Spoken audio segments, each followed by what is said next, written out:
नमस्ते विद्यार्थी मित्रों। आज हम कक्षा 8 का प्रथम काव्य तेरी है ज़मीं काव्य का अभ्यास करेंगे। यह काव्य एक प्रार्थना गीत है।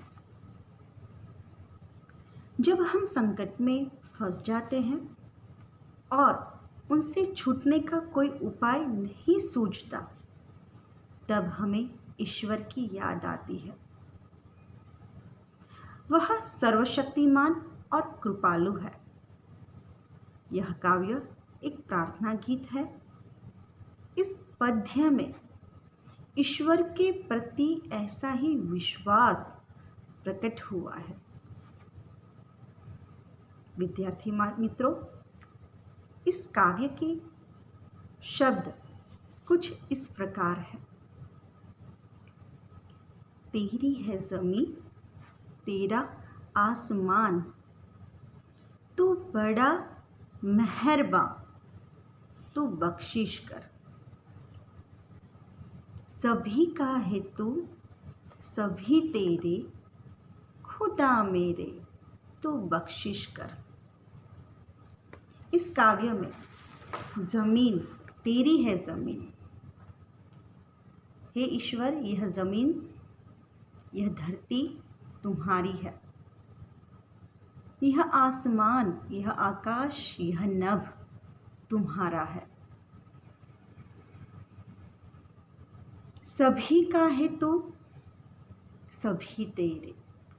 हे ईश्वर, तुम सभी के हो और सभी तुम्हारे हैं। खुदा मेरे, हे परमात्मा, हे ईश्वर, हे खुदा, तू बख्शिश कर, तू हमें क्षमा कर। इस काव्य का भाव कुछ इस प्रकार है। हे ईश्वर, यह धरती तुम्हारी है, यह आकाश भी तुम्हारा है। तुम बड़े दयालु हो, कृपालु हो। हमारे अपराधों को, हमारे गुनाहों को हमेशा तुम क्षमा करते हो। तुम सबके हो, सब तुम्हारे हैं। हे ईश्वर, तुम हमें क्षमा करना। विद्यार्थी मित्रों, आगे की पंक्तियां कुछ इस प्रकार है।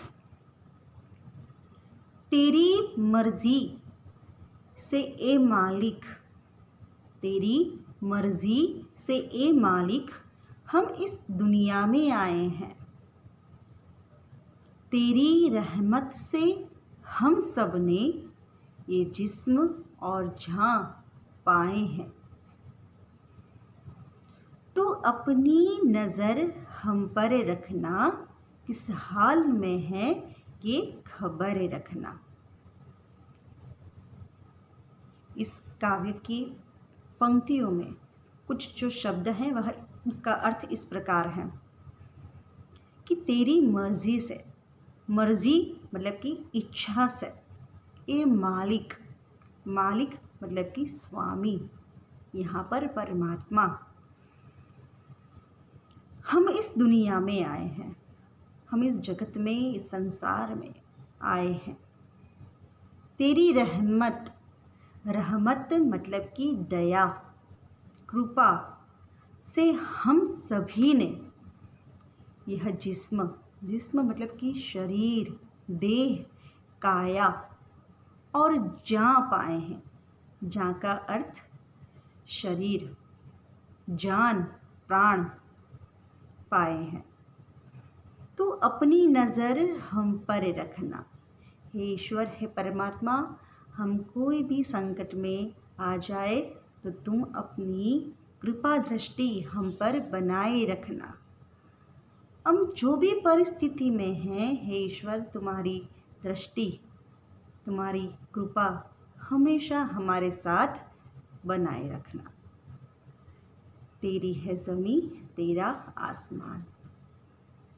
इस पंक्तियों का भी भाव कुछ इस प्रकार है कि हे दुनिया के मालिक, तुम्हारी इच्छा से ही हम इस दुनिया में आए हैं, हमारा जन्म हुआ है।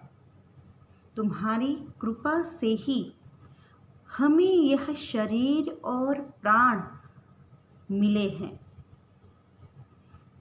तुम हम पर अपनी कृपा दृष्टि बनाए रखना।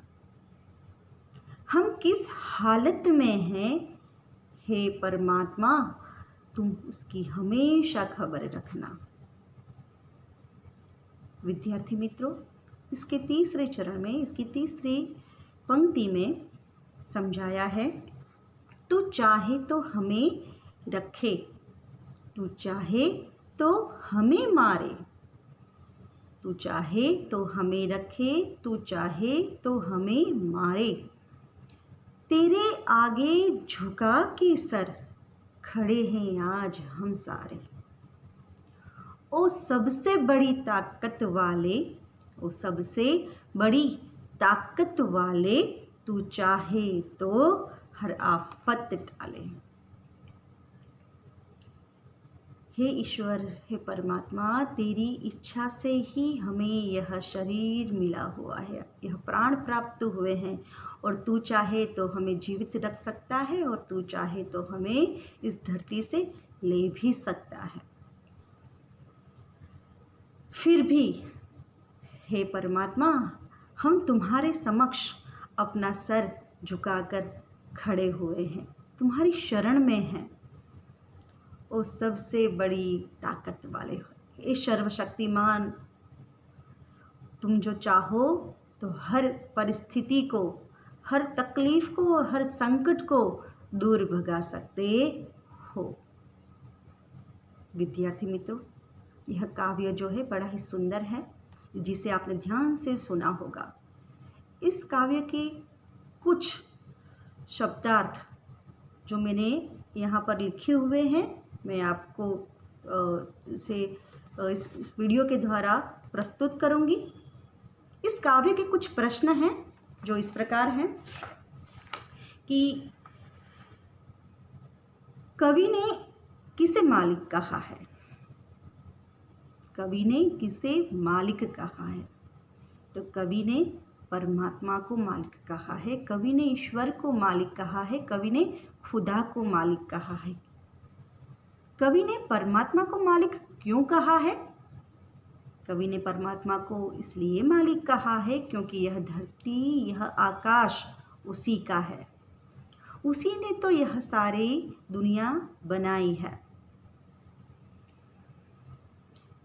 कवि ईश्वर से क्या बख्शने के लिए कहते हैं? कवि ईश्वर से क्या बख्शने के लिए कहते हैं? तो कवि ईश्वर से कहते हैं कि आप हमारे गुनाहों या अपराधों को बख्शे, उसे क्षमा करें। हम दुनिया में किसकी इच्छा से आए हुए हैं? हम दुनिया में ईश्वर की इच्छा से आए हुए हैं। ईश्वर से हमें क्या क्या मिला है बच्चों? ईश्वर से हमें यह शरीर और प्राण मिले हुए हैं। कवि ईश्वर के सामने कैसे खड़े हैं? कवि ईश्वर के सामने कैसे खड़े हैं? तो इसका उत्तर है कि कवि ईश्वर के सामने अपना सिर झुकाकर खड़े हैं। तो विद्यार्थी मित्रों, हमारा यह प्रथम काव्य तेरी है जमी यहाँ पूर्ण होता है। आप इसका ध्यान से अभ्यास करिए।